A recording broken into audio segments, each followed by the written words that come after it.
Hello friends, ഇന്ന് ഞാൻ തയ്യാറാക്കുന്നത് കടച്ചക്കയും ഉരുളക്കിഴങ്ങും ചേർത്ത വറുത്തരച്ച കറിയാണ്. ഒരു കറിച്ചട്ടി അടുപ്പ് വെച്ചിട്ട് ആവശ്യത്തിന് വെളിച്ചെണ്ണ ഒഴിച്ച് അതിൽ 2 സവാള, ചെറിയ സവാള, 3-4 പച്ചമുളക് ഇവ നന്നായിട്ട് വഴറ്റി വരുമ്പോൾ ചെറുതായി അരിഞ്ഞു വെച്ചിരിക്കുന്ന ഉരുളക്കിഴങ്ങും കടച്ചക്കയിട്ട് വഴറ്റി ആവശ്യത്തിന് ഉപ്പും ചേർത്ത് വേവിക്കാൻ വെക്കാം.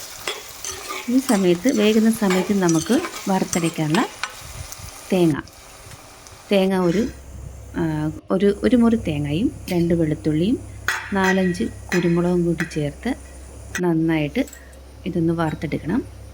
വറുത്തതിന് ശേഷം നമുക്ക് വേവിച്ച് വെച്ചിരിക്കുന്ന അതിൻ്റെ കൂടെ ഞാൻ വിട്ടുപോയൊരു വീഡിയോ കൂടെ ഉണ്ട്. മല്ലിപ്പൊടിയും മുളക് പൊടിയും മഞ്ഞൾപ്പൊടിയും ചേർക്കുന്നുണ്ട്, അത് വിട്ടുപോയി, സോറി.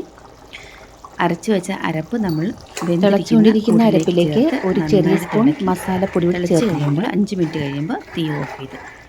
വളരെ രുചികരമായ ഒരു കറിയാണ്. എല്ലാവരും ട്രൈ ചെയ്യണം.